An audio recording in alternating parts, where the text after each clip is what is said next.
colete. Boy, Aseno. Elena Fama Ben. Bon, le mien y caché. Bon, mais la fait fleur. Et toi, y aime ça. Oui, non, beaucoup, mais oh. Anne colete. Boy, Aseno. Elena Fama Ben. Bon, le mien y caché. Bon, mais la fait fleur. Et toi, y aime ça. Oui, non, beaucoup, mais oh.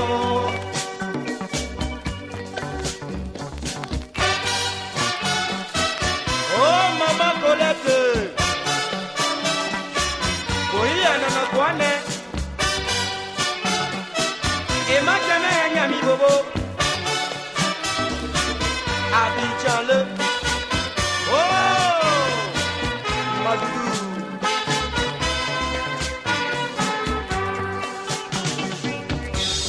Anna Colette. Boy, Aseno. Elena Fama Ben. Bon, le mien y caché. Bon, mais la fait fleur. Et toi, y aime ça.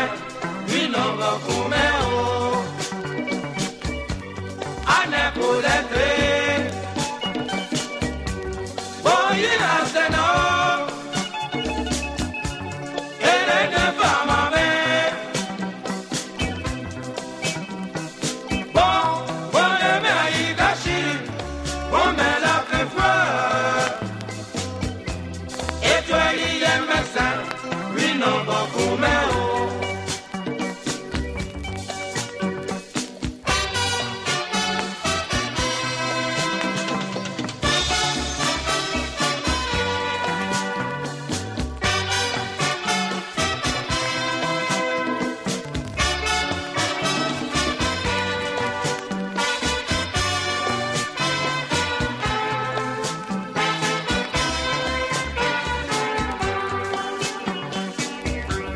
Anne Colette. Boy, Aseno. Elena Fama Ben.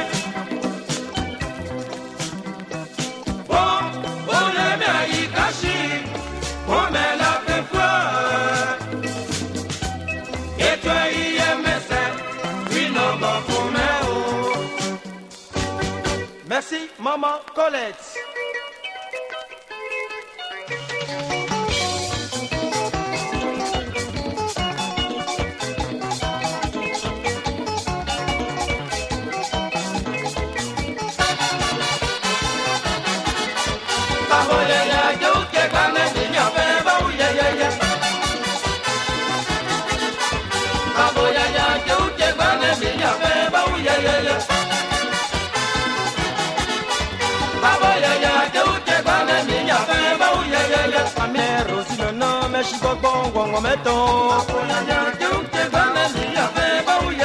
Mami Marie-Louise, me chuchi, wongo meto. Adou Elisabeth, me chibobo, wongo meto.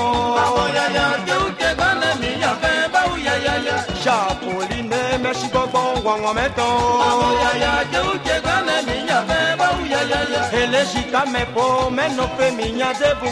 Baboya ya ke ba, minya pe mo ya ya. Baboya ya ke ba, minya pe mo ya ya.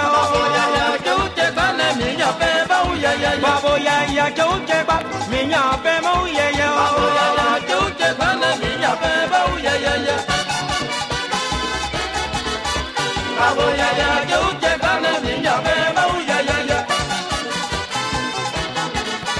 Baboya ya ke ba, minya pe mo ya ya. Baboya ya ke ba, minya pe mo ya ya. Ase me moze me ke bobo wa meto. Baboya ya ke ba, minya pe mo ya ya. Adano wele viva ngwa meto. Babo ya ya che uche kwane mi ya pe ba u ya ya ya. Ya pisha que no me que gogo ngwa meto. Babo ya ya che uche kwane mi ya pe ba u ya ya ya. Ele shika me po me no pe minya se mugo. Babo ya ya che uche kwane mi ya pe ba u ya ya ya. Babo ya che uche ba minya pe mo ya ya. Babo ya ya che uche kwane mi ya pe ba u ya ya ya. Babo ya che uche ba minya pe mo ya ya. Babo ya ya che uche kwane mi ya pe ba u ya ya ya.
Babo ya ya che uche kwane mi ya pe ba u ya ya ya.